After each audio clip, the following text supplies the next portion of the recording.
Bonjour tout le monde. Aujourd'hui, je vous fais une vidéo un peu différente pour aborder le sujet du harcèlement.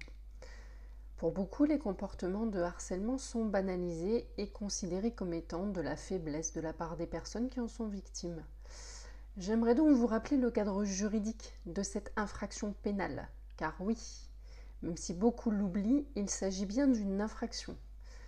Le harcèlement est encadré par le Code pénal, notamment aux articles 222-33-2 et suivants, et il est également complété par le Code du travail concernant le harcèlement moral réalisé dans le cadre du travail. L'article 222-33-2 concerne d'ailleurs le harcèlement dans le cadre du travail et il prévoit une peine de 2 ans d'emprisonnement et 30 000 € d'amende. Les articles L 1152-1 et suivants du Code du travail encadrent précisément le harcèlement au travail. Je vous invite à aller consulter ces articles, je ne vais pas tous vous les détailler. En tout état de cause, vous connaissez déjà les sanctions qui s'appliquent dans le cadre du harcèlement moral au travail. C'est déjà le plus important. Ensuite, l'article 222-33-2-1 du Code pénal concerne le harcèlement qui serait réalisé par le conjoint, le concubin, le partenaire, même s'il s'agit de votre ex.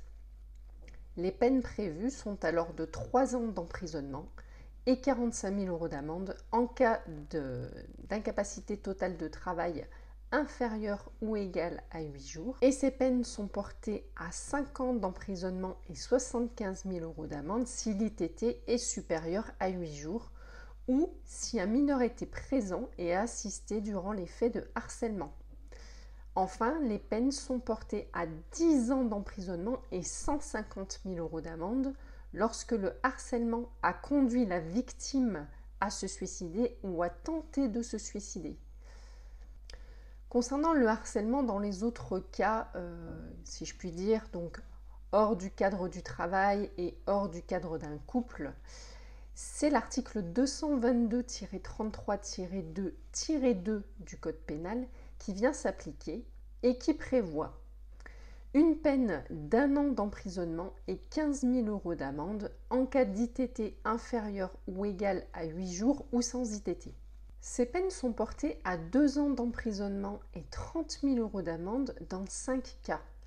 Si l'ITT est supérieur à 8 jours, si la victime est un mineur de 15 ans, si la victime était dans une situation de particulière vulnérabilité, notamment au regard de son âge, de sa maladie, d'une infirmité, d'une déficience, qui serait apparente ou connue de l'auteur.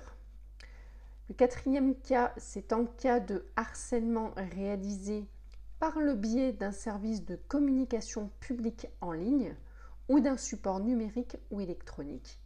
Et enfin, le 5e cas, c'est si le harcèlement a été réalisé en présence d'un mineur. Si 2 de ces 5 cas sont cumulés, alors les peines sont portées à 3 ans d'emprisonnement et à 45 000 € d'amende.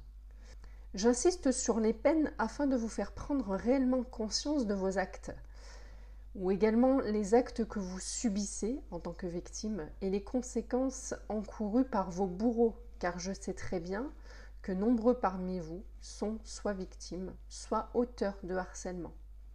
Donc, pour vous définir le harcèlement, sachez qu'il est constitué dès lors que des propos ou des comportements répétés ont pour objet ou effet la dégradation des conditions de vie de la personne qui en est victime, ce qui peut se traduire par une altération de sa santé physique ou mentale. Attention, car le caractère de répétition des faits n'a pas besoin d'être réalisé par une seule et même personne. En effet, si les comportements sont réalisés sur une même victime par plusieurs personnes de manière concertée ou initiée par l'une d'elles, le harcèlement est bien caractérisé, quand bien même chaque auteur n'aura agi qu'une seule fois. Également, le harcèlement est constitué si les propos ou les comportements sont réalisés par plusieurs personnes successivement sur la même victime et qui ont conscience qu'il y a répétition de ces actes. Je pense notamment au harcèlement qui peut se produire dans le milieu du travail, mais aussi dans le milieu scolaire ou encore sur les réseaux sociaux. On en voit tous les jours des cas comme ça. Et il devient assez commun de voir des groupes se liguer contre une personne afin de la pousser à bout, souvent pour des raisons totalement futiles et immatures, voire méchantes et mesquines. Ce qu'il faut savoir, c'est qu'une grande partie des harceleurs sont des personnes qui sont très mal dans leur peau, dans leur vie, dans leur tête. Et plutôt que faire face à leur propre mal-être, elles vont s'en prendre à d'autres personnes car elles se sentiront mieux en se disant qu'elles ne sont pas seules à souffrir. C'est un schéma extrêmement grave car les victimes de ces personnes ont elles aussi leurs propres problèmes, leur propre mal-être, etc. Et le fait de s'acharner sur elles peut avoir des conséquences dramatiques. Il faut toujours avoir conscience qu'on ne connaît jamais la vie des autres, même de personnes avec lesquelles on pense être proche. Même si une personne a une attitude qui laisse penser que vous n'êtes pas dans la tête des autres et vous n'avez absolument aucune idée des conséquences éventuelles de vos mots et de vos actes, dites-vous toujours qu'il ne faut jamais faire à autrui ce que l'on n'aimerait pas que l'on nous fasse et qu'il faut traiter les autres comme on aimerait qu'ils nous traitent. Je vais vous donner un exemple tout simple de la vie quotidienne.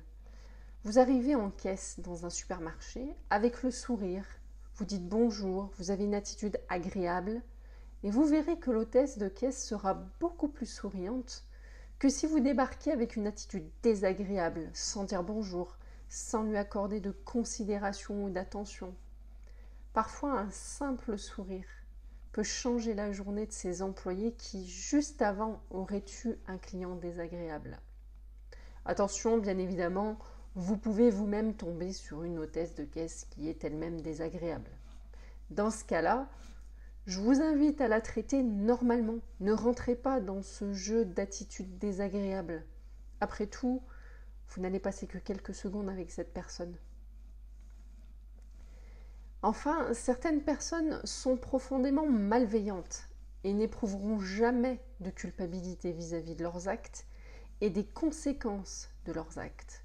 Mais la plupart des harceleurs peuvent comprendre la gravité de leurs actes et peuvent se demander s'ils arriveront à dormir la nuit ou à se regarder dans une glace, s'ils ont une tentative de suicide ou un suicide sur la conscience, car c'est ce qui vous pend au nez si vous vous acharnez sur une personne.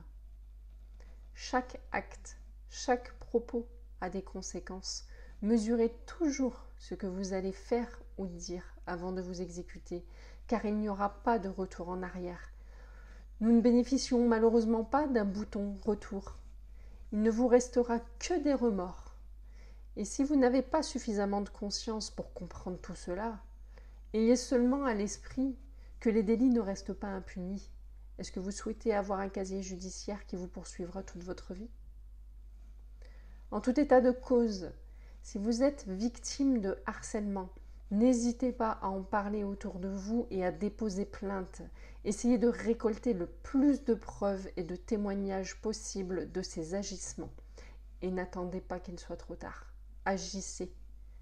J'espère que cette vidéo aura permis de sensibiliser un maximum de personnes sur ce sujet. Et je vous rappelle que début octobre, une jeune fille s'est suicidée suite à du harcèlement scolaire. Donc, pensez réellement aux conséquences de vos actes. À très bientôt.